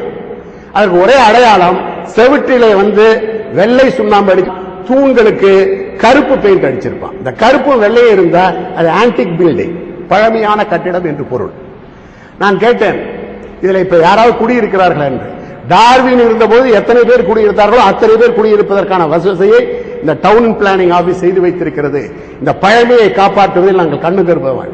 நீங்க அந்த சூஸ்பெரிங்கிற இடத்துல இந்த ஸ்டேஷன்ல இறங்குறப்ப இப்படி இருக்கும். இந்த கீழே சுரங்கப்பாதையில் இறங்குற பொழுது அங்க என்ன போட்டிருப்பான்னா, welcome to Darwin's birth place என்று போட்டிருப்பார். அந்த ஸ்டேஷன்ல உலகத்தில் இருக்கிற ஒரு 20-24 மொழிகள்ல டார்வினை பற்றியும் அந்த நகரத்தின் சிறப்பை பற்றியும் சிறு வெளியீடுகள் இருக்கும். அதெல்லாம் இலவசம். நான் ஒரு 20 கிலோவுக்கு இலவசங்களை திரட்டிட்டு வந்த எல்லா பகுதிக்கும் சுற்றி போயிட்டு எடுத்து வருவதற்கு அனுமதி இல்லை. ஏன்னா 20 கிலோ தான் நான் எடுத்துட்டு வரலாம். இந்த பேம்ப்ளெட்டே 20 கிலோ ஆயிடுச்சு. ஆகவே எனக்கு தெரிந்து புதுக்கோட்டையில் 1954 வருகிற போது இந்த ரயில்வே ஸ்டேஷன்ல தகவல் பலகை இருக்கும். சித்தன்னவாசல் போவதற்கு எவ்வளவு மாட்டு வண்டி கட்டணம், இங்க இருக்கக்கூடிய இயற்கை வைத்தியசாலை லட்சுமண சர்மா கணேச வைத்தியசாலைக்கு போக எவ்வளவு கட்டணம், அருங்காட்சியகத்திற்கு போக எவ்வளவு கட்டணம், பிரகதாம்பாள் கோயிலுக்கு போவதற்கு எவ்வளவு போர்டே இருக்கும். அப்ப பஸ் ஒன்று வரும். அப்பெல்லாம் இப்ப மறுபடியும் அதை நம்முடைய முன்னாள் அமைச்சருடைய முயற்சியினாலே இது நடந்து கொண்டிருக்கிறது. ஆனால் சிறு வெளியீடுகளை ரயில்வே நிலையத்திலேயே வைக்க வேண்டும். இந்த சித்தன்னவாசல் எல்லாரும் மறந்துவிட்ட ஒரு விஷயம் என்ன என்றால், இந்த நார்த்தாமலை. இப்பொழுது நார்த்தாமலை என்றால் இது மாரியம்மன் சீசன், நம்ம மாரியம்மன் திருவிழாவை தான் நடத்துகிறோம். ஆனால் அந்த நார்த்தாமலையின் உச்சியிலே விஜயாலய சோழன், கரிகால் சோழனுக்கு பிறகு சோழ சாம்ராஜ்யத்தை ஸ்தாபித்த முன்னோடிகளில் ஒருவனான விஜயாலய சோழன் கிபி 9ஆம் நூற்றாண்டில் கட்டிய கோயில் எச்சம் இருக்கிறது. அந்த கோயிலின் கோபுரத்தை சுற்றிதான் நாட்டிய பாவங்களுடைய முத்திரைகள் எல்லாம் சிற்பங்களாக செதுக்கப்பட்டிருக்கிறது. அதைதான் பத்மா சுப்பிரமணியம் நம்முடைய பாரம்பரிய பரதநாட்டியத்திற்கு ஆதாரமாக இங்கே அதை பார்த்து படம் எடுத்து புத்தகமாக எழுதியிருக்கிறார்கள். அது மார்க் என்ற பத்திரிகையில் முல்க்ராஜ் ஆனந்த் என்ற மிகப்பெரிய ஒரு ஜேர்னலிஸ்ட், பம்பாயிலிருந்து வரக்கூடிய பத்திரிகை, அது இந்த அளவுக்கு பெரிதாக இருக்கும். அந்த புத்தகம் மிகப்பெரிய புத்தகம். அதுல எம்ஜிஆர் முதல்வராக இருந்த பொழுது அந்த நார்த்தாமலையை அட்டப்படமாக போட்டான் முல்க்ராஜ் ஆனந்த். அதுக்கு மார்க் என்று பெயர் அந்த பத்திரிகைக்கு. விலை உயர்ந்த பத்திரிகை. அப்பொழுதே அந்த பத்திரிகை 100 ரூபாய் இருக்கும். அதுல என்ன ஒரு சிறப்பு என்றால், புதுக்கோட்டையினுடைய அமைப்பு எப்படி இருக்கிறது என்றால், இங்கிருந்து தஞ்சாவூர் செல்ல 30 மைல், மதுரை பாண்டிய நகரத்துக்கு செல்ல 60 மைல், சேரநாடுக்கு கரூருக்கோ அல்லது முசிறிக்கோ செல்வதற்கு ஒரு 60-70 மைல். ஆக சேர சோழ பாண்டியர் என்ற மூவேந்தர்களுக்கும் போர்க்களமாக இருந்தது இந்த புதுக்கோட்டை. இது மையம். அந்த காலத்தில் ராஜா இன்னொரு ராஜா மீது படையெடுப்பதற்கு திடீரென கிளம்பிட மாட்டான். ஒரு அறிவிப்பு கொடுப்பான், அடுத்த மாதம் மாசி மாதம் இத்தனாம் தேதி உன் நாட்டின் மீது படையெடுப்பேன் என்று நோட்டீஸ் கொடுப்பான். அப்பொழுதுதான் வயோதிகர்கள், ஆடு மாடுகள், பிராமணர்கள் எல்லாம் ஊரை விட்டு வெளியே போங்க. போர் நடக்கிற இடம் தனி. அப்படி இருந்த இடம் அது. அதனாலதான் இன்னைக்கு அந்த உருட்டாமலை எல்லாம் சொல்றோம்.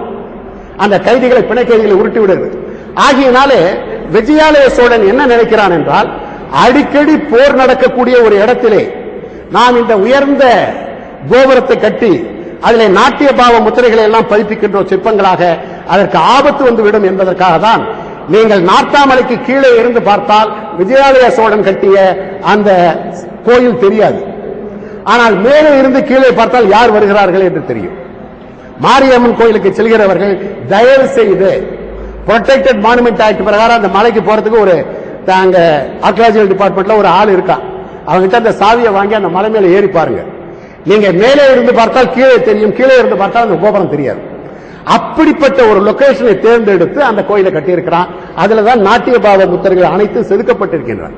பின்னால் வந்த நாயக்கர்கள் வைஷ்ணவ சித்தாந்தத்துப்படி கிருஷ்ணருடைய படத்தை எதிரில் இருக்கிற மாட்டாங்க. அதை இப்பொழுது சுரண்டி எடுத்து விட்டார்கள். அந்த விஜயாலய சோழனுடைய சிறப்புமிக்க அந்த மண்டபம் ஒன்று இருக்கிறது. அடுத்து இந்த மூவர் கோயில், எல்லாவற்றுக்கும் மேலாக சித்தன்ன வாசலில் முதுமக்கள் தாழ். வரலாற்றுக்கு முந்தைய நம்முடைய சமுதாயத்தை சார்ந்தவர்கள் இறந்தவர்களை எப்படி எகிப்திய நாட்டில் புதைப்பார்களோ அதுபோல புதைத்திருக்கிற புதைகுழிகள் ஏராளமாக இருக்கின்றன. புதுக்கோட்டை நாடு பல வரலாற்றாசிரியர்கள் உலகத்தின் பல்வேறு நாடுகளில் இருந்து வருகிறார்கள் என்றால் அதற்கு காரணம் இந்த வரலாற்று சிறப்பு. எல்லாவற்றுக்கும் மேலாக தமிழினுடைய பெருமையை உலகமெல்லாம் அறிய தன்னை அர்ப்பணித்துக் கொண்ட ஜியு போப் 1900 இந்த 20ஆம் நூற்றாண்டின் தொடக்கத்தில் ஒரு அற்புதமான தமிழ் காவியத்தை பாசுரத்தை வெளியிட்டான். அதன் பெயர் திருவாசகம். அந்த திருவாசகத்தை மொழிபெயர்த்து ஜியு போப் வெளியிடுவதற்கு முன்னால் 1877 அவர் மீண்டும் லண்டனுக்கு சென்று பாலியோயல் கல்லூரி என்று பெயர் ஆக்ஸ்போர்டில் இருக்கிறது. ஆக்ஸ்போர்டு லண்டன் நீங்க போனீங்களான்னு சரி, கழிப்பறைக்கு மட்டும் கட்டணம். இங்க நம்ம ₹1 கொடுக்கறதுக்கு அழுகுறோம். அங்க கழிப்பறைகளை கட்டணம் மினிமம் ₹80 ஒரு பவுண்டு. ஒரு தோட்டத்தை போய் பார்க்கணும்னா அதுக்கு கட்டணம் உண்டு. எல்லாவற்றுக்கும் மேலாக இந்த ராஜா பேலஸை ஏயா காப்பாற்றணும்னு நம்ம கேட்கிறோம். எனக்கு ரொம்ப அதிர்ச்சியாக இருக்கிறது. இங்கிலாந்தை 2வது உலகத்தின் போது காப்பாற்றிய சர்ச்சில் அவனுடைய மூதாதையர்கள் எல்லாம் ராணி கிட்ட வேலை பார்த்தவன். அவனுக்கு அந்த ராஜா ரஷ்ய படையெடுப்பின் போது சர்ச்சிலுடைய தாத்தாவுக்கு ஒரு இடத்தை ஒதுக்கி கொடுத்தான். அது கிட்டத்தட்ட எத்தனையோ 1000 ஏக்கர். அதான் பிளெமிங் ஹவுஸ் பேலஸ் பேர். அந்த சர்ச்சிலுடைய மூதாதையர்களும் சர்ச்சிலும் வாழ்ந்த அந்த அரண்மனை கோட்டையை பார்ப்பதற்கு நுழைவு கட்டணம் ₹1300 ஒரு நாளைக்கு பார்க்கறதுக்கு. நீங்க இன்னைக்கு ராணி ஒரு 50,000க்கு மேற்பட்டவர்களுக்கு விருந்து கொடுக்கணும்னா அந்த பிளமிங் ஹவுஸ்ல தான் விருந்து கொடுக்கறாங்க. அந்த விருந்து கொடுக்கிறதுக்கான மைதானத்தை பாத்தீங்கன்னா இருக்கு. 1,00,000 பேர் உட்காரலாம்னு சொன்னான். சர்ச்சிலுடைய அந்த பிறந்த படுக்கை அறை, அவர் தாயார் பிரவேசித்த அறை, அதுல சர்ச்சில் ஆட்டமே ஒரு குழந்தைய போட்டு வச்சிருக்கான். அவர் படிச்ச நூலகம் எல்லாமே இருக்கிறது. இன்றும் பார்க்க ₹1300 டிக்கெட் ஒரு நாளைக்கு. இப்படி பழமையை பார்க்கிறான். சர்ச்சிலுடைய அரண்மனையை காப்பாற்றுகிறோம். நாம் பூர்வீகமான பாரம்பரியமிக்க பண்பாடு மிக்க ஒரு கலாச்சாரத்தின் பிரதிநிதியாக இருந்த இந்த அரண்மனை எல்லாம் காப்பாற்றாமல் என்ன செய்வது? காப்பாற்றியே ஆக வேண்டும். ஆகவே இந்த விஜயாலய சோழனுக்கு அப்புறம் இந்த முதுமக்கள் தாழியை சொன்ன இந்த போப் என்ன செய்கிறான்? இந்த பாட்லோயன் கல்லூரியில் இருக்கிறான். அவர் நாலடியார மொழிபெயர்த்துட்டாரு, திருக்குறளை மொழிபெயர்த்துட்டாரு. கடைசி காலத்தில் திருவாசகத்தை படிக்க படிக்க அவர் நெக்குருகி அழுகிறார். திருவாசகத்திற்கு உருகாதார் ஒரு வாசகத்திற்கு இல்லைங்கிறது எடுத்துக்காட்டாக இருக்கிறார். அவர் அந்த பாட்லோயன் கல்லூரியினுடைய முதல்வரை பார்த்து அவர் 6.25 அடி உயரம். அந்த இடத்தை நான் பார்த்தேன். அவரை தலை நிமிர்ந்து பார்க்கிறார். அந்த பூரண நிலவு அந்த முதல்வருடைய தலை முழுக்க நரைத்து விடுகிறது. அந்த முடியை அவர் வாரிட்டு இருக்கிற அழகு ஏதோ வெள்ளி உருக்கி ஆறு ஓடுறது போல இருந்துதான் போப்புக்கு. இவர் 5.5 அடி உயரம் இப்படி பார்த்துட்டு சொல்றாரு, நான் உலகத்தில் எத்தனையோ பக்தி பணுவல்களை எல்லாம் படித்து விட்டேன். ஆனால் பைபிளையும் விடக்கிற சில நேரங்களில் என்னுடைய நெஞ்சானது உருகுவது இந்த திருவாசகத்தை படிக்கிற போது. எனக்கு ஒரு கடைசி ஆசை, இந்த திருவாசகத்தையும் மொழிபெயர்த்து விட வேண்டும். அப்பொழுது அந்த கல்லூரியின் முதல்வர் சொல்கிறார், to have a great work in progress is the way to live long. You will live long and you will finish it. ஒரு பெரிய கடமையை செய்ய வேண்டும் என்று நீ நினைக்கிற பொழுது அந்த கடமை முடிகிற வரைக்கும் உனக்கு சாவு வராது. நீ நீண்ட நாள் வாழ்வாய், நிச்சயம் முடிப்பாய் என்று சொல்கிறார். அதன் பிறகு 3 ஆண்டுகளில் அதை மொழிபெயர்த்து 1900 திருவாசகத்தை வெளியிடுறார். அதோட 80வது வயசு அவருக்கு. இனிமே நான் எந்த புத்தகத்தையும் வெளியிட போறதில்லை அப்படின்னு டிக்ளேர் பண்ணிடுறார். 1820 பிறந்த போப் 1900 திருவாசகத்தை மொழிபெயர்த்து விட்டு என்னுடைய பணி முடிந்து விட்டது என்று சொல்கிறான். அப்படிப்பட்ட போப் உலகத்திற்கெல்லாம் பறைசாற்றுகிறான். திருவாசகம் என்ற ஒப்புயர் பெற்ற பக்தி நூல் தான் என் உள்ளத்தை உருக்கியது என்று சொல்கிறான். அப்படிப்பட்ட திருவாசகம் பிறந்த ஆவுடையார் கோயில் இந்த சமஸ்தானத்தில் இருக்கு. வேடிக்கை என்ன என்றால், இந்து ஆகமப்படி, அதே காமி ஆகமாகட்டும் எந்த ஆகமமாகட்டும், எதற்கும் கட்டுப்படாத முறையில் அந்த கோயில் கட்டப்பட்டிருக்கிறது. மறந்து விடாதீர்கள். அங்கே மூலஸ்தானத்தில் எதுவுமே இல்லை. அருவம் உருவம் 60 ரூபாய் எந்த தத்துவத்துக்கு சிக்காத ஒரு சமாச்சாரம். அவன் மாணிக்க வாசகர் சாதாரணமான ஆள் இல்லை. அவன் பாண்டிய மன்னனுடைய மந்திரி. அரேபிய நாட்டு குதிரைகளை வாங்குவதற்காக தொண்டிக்கு வந்தவன் குதிரை வாங்க வந்த பணத்தை வைத்து கட்டிய கோயில் அது. அங்கு அவன் பாடிய அந்த பணுவல் தான் திருவாசகம். அந்த திருவாசகர் அந்த படத்த இடத்துல சூரியன் கரெக்டா அந்த உச்சிக்கு வருகிற பொழுது அந்த மூலஸ்தானத்தில் அந்த ஒளி படுறாப்புல அந்த சிற்பி செஞ்சிருக்கிறான். இன்றும் இந்தியாவிலே வேறு எந்த கோயிலுடைய அமைப்பு அப்படி இல்லை. அந்த 8ஆம் நூற்றாண்டுக்கு பிறகு கட்டப்பட்ட கோயில்களில் சிற்பிகள், அவர்களை சபதிகள் என்று சொல்வார்கள் அந்த பாஷையில.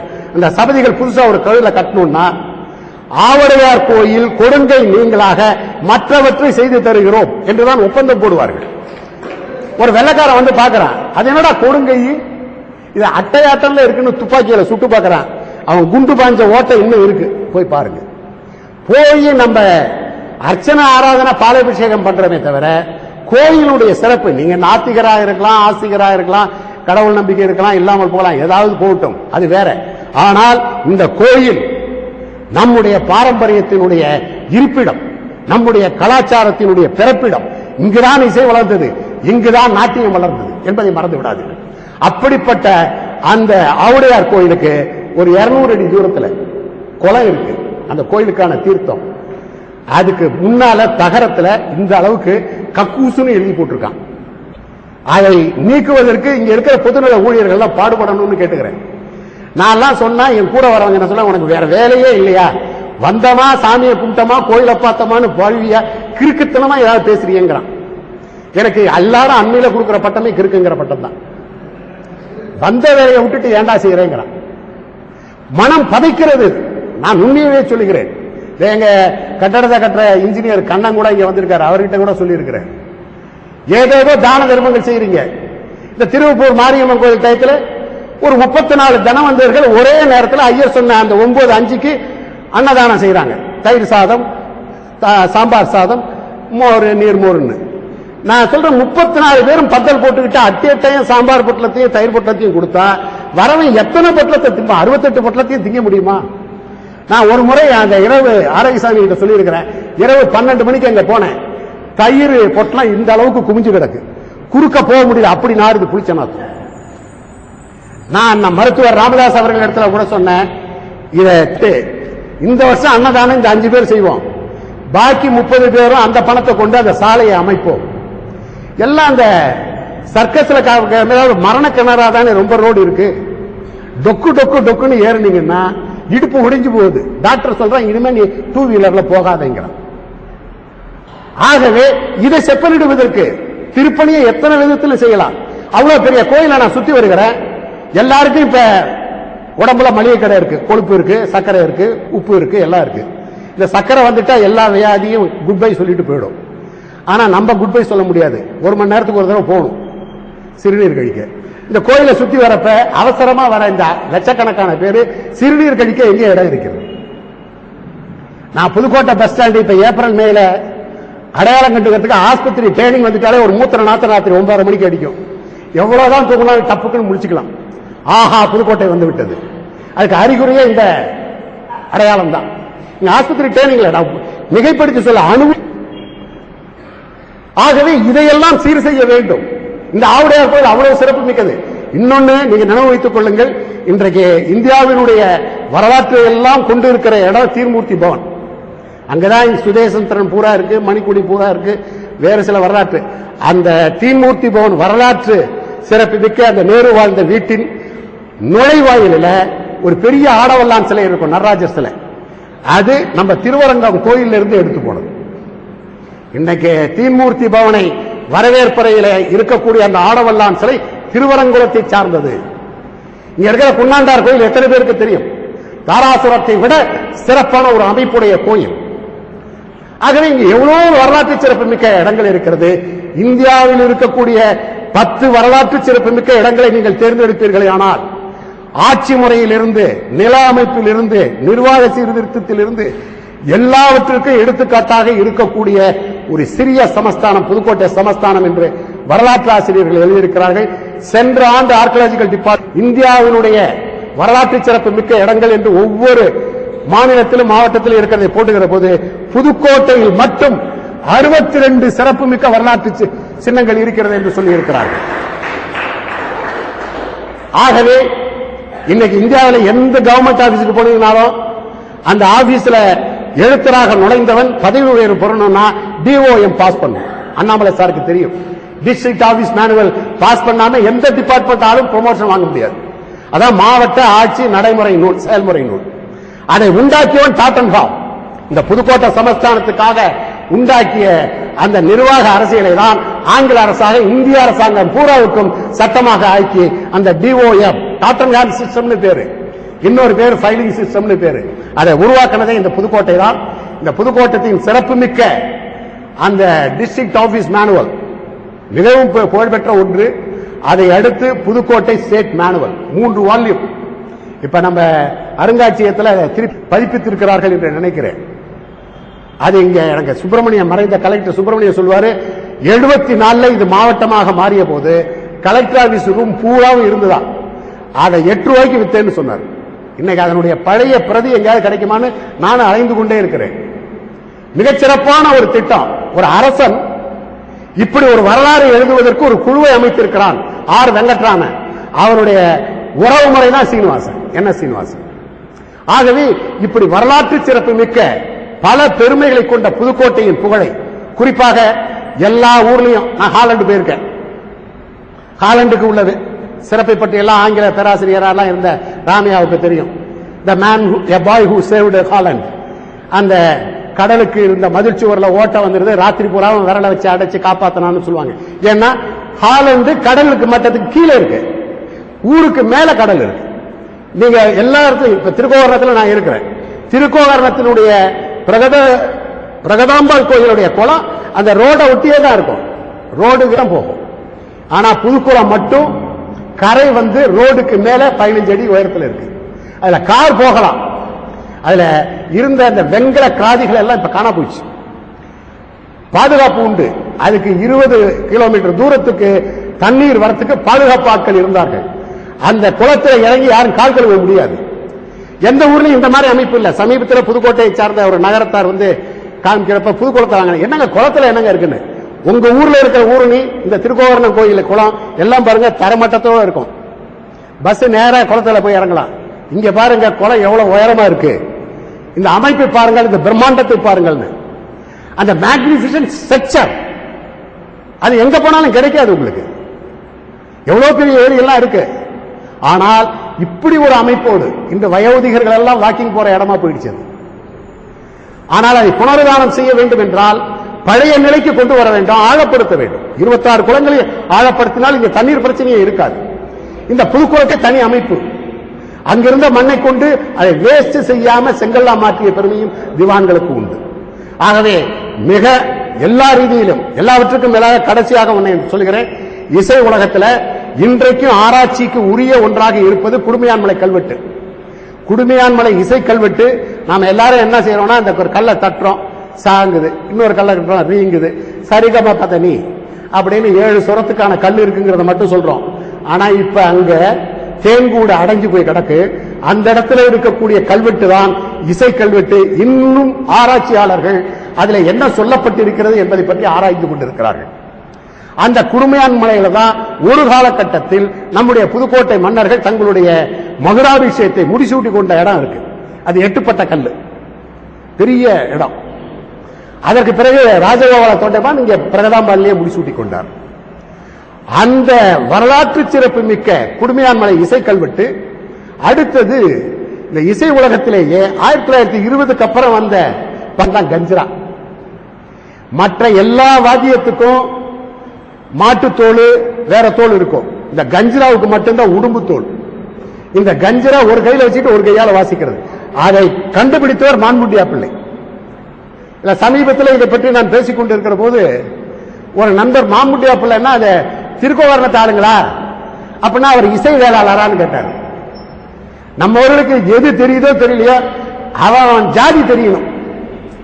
ஆகையினால மாமுட்டியா பிள்ளைன்னு இருக்குங்களே அவர் என்ன திருக்கோவரணம் அந்த அப்படின்னாரு. இவர் என்ன கேட்கிறாரு எனக்கு இல்லைங்க, நீங்க எல்லா போஸ்டர்லையும் போடுறீங்கல்ல அந்த தலைவருடைய வம்சம் தாங்க அவரும் போங்கன்னு. மாமுட்டியா பிள்ளை அவர் ஒரு இரவு விளக்கு ஏற்ற லாந்தர் தூக்கிட்டு அலைஞ்சவர். அந்த லாந்தர் லைட்டை வச்சுக்கிட்டு ஒவ்வொரு லாந்தர் கம்பத்திலையும் இருக்கிற விளக்குல சீமெண்ணையை ஊற்றி விளக்க பத்த வைக்கிறவர். அப்படி இருக்கிறவர் அவர் கைய அந்த லாந்தர் விளக்கு ஏத்துறதுக்கான அந்த பொட்டியை தூக்கிட்டு போறப்ப தாளம் போட்டு அவருடைய தாளம் போடுகிற அந்த நூலை அவருடைய குரு அவருக்கு இசை சொல்லிக் கொடுத்து அவர் மிருதங்க எழுதுவான். அவர் தான் கஞ்சிராவை கண்டுபிடித்தார். இந்த கஞ்சிராவை கண்டுபிடித்த பொழுது இதுக்கு எந்த தோல் போட்டா சரியா இருக்குங்கிறப்ப விவாதித்துக் கொண்டிருக்கிறப்ப அவங்க பேசிக்கிட்டு இருக்கிறப்ப ஒரு உடும்பு ஓடுது. புறா அந்த உடும்பை பிடிச்சி அதனுடைய தோலை போட்டு அடிக்கிற போது அந்த நாதம் ரொம்ப பிரமாதமா வருது. எந்த வாத்தியத்துக்கும் இல்லாத ஒரு தோல் உடும்பு தோல் கஞ்சரா. அந்த கஞ்சராவை கண்டுபிடித்தவர் மாமுட்டியா பிள்ளை நம்ம புதுக்கோட்டை சமஸ்தானம். அவருடைய சீடர் தான் தட்சிணாமூர்த்தி பிள்ளை.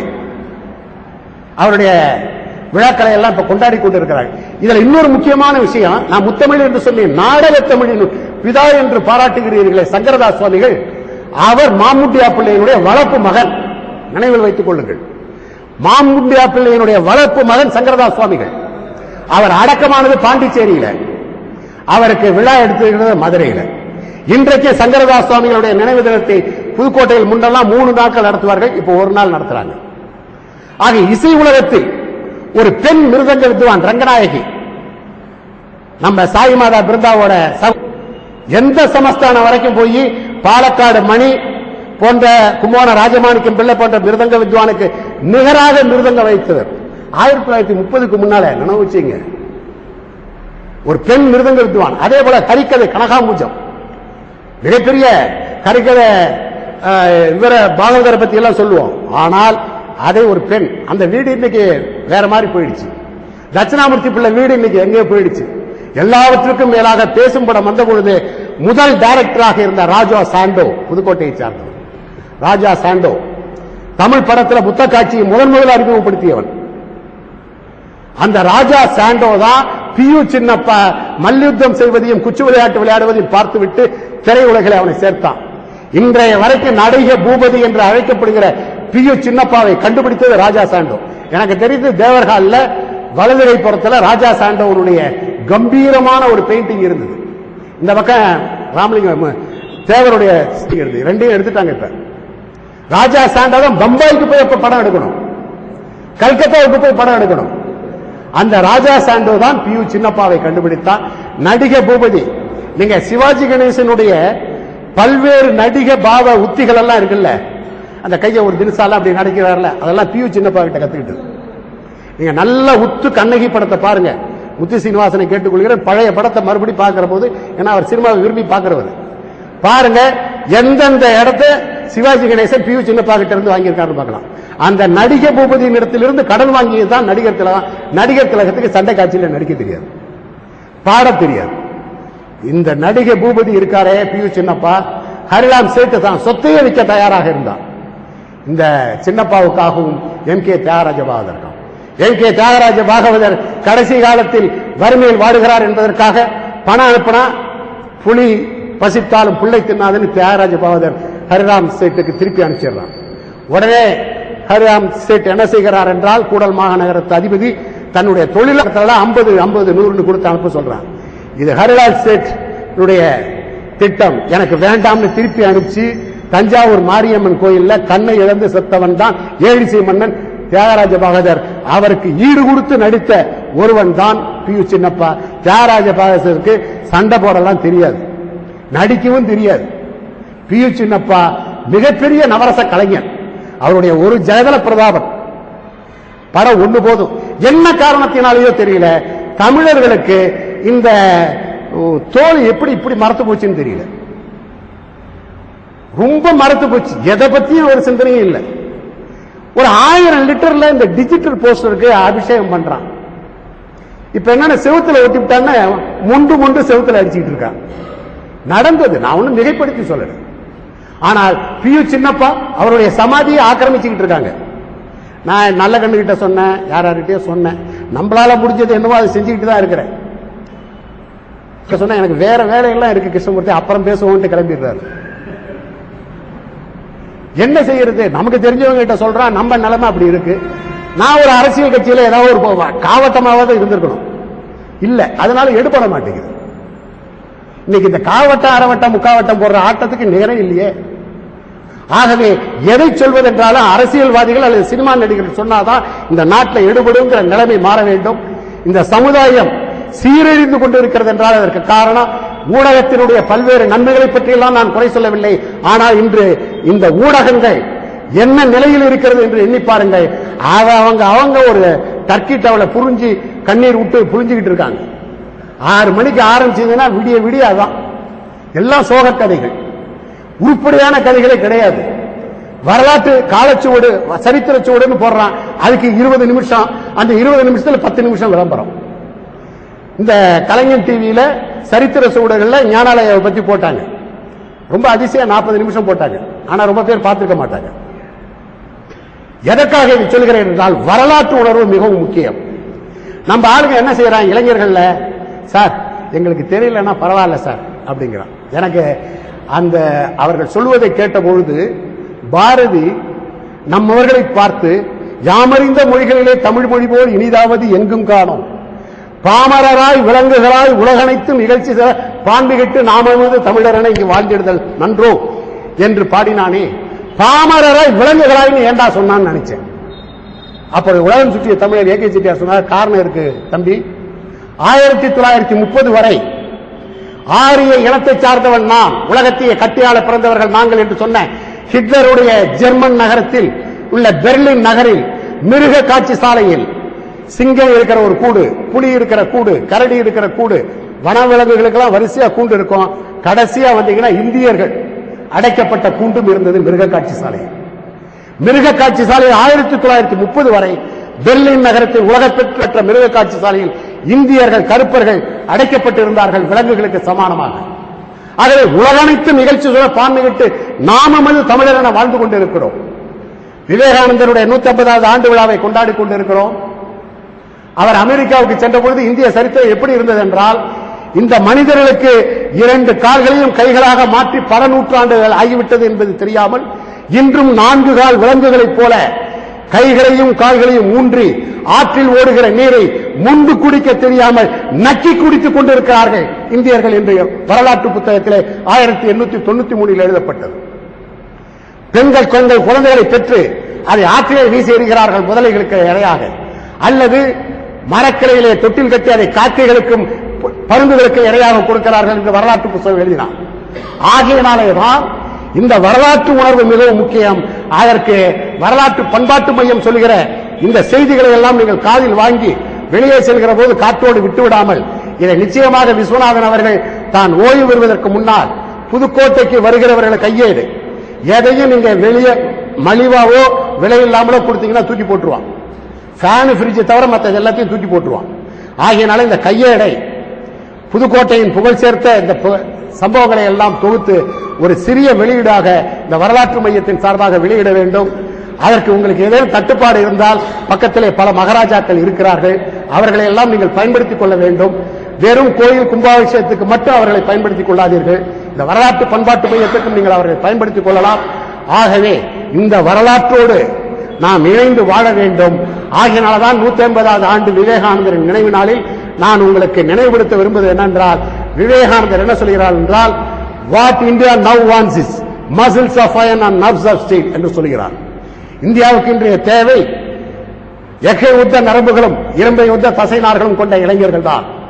ஆகவே it is the man making education that we want, it is the man making theories that we want, it is the man making religion all down. மனிதனை உண்டாக்கக்கூடிய கல்வி, மனிதனை உண்டாக்கக்கூடிய சித்தாந்தம், மனிதனை உண்டாக்கக்கூடிய சமயத்தை நாம் தோற்றுவிக்க வேண்டும். அதற்கு உறுதுணையாக இந்த வரலாற்று மையம் செயல்படும் என்று சொல்லி விடைபெறுகிறேன். நன்றி, வணக்கம்.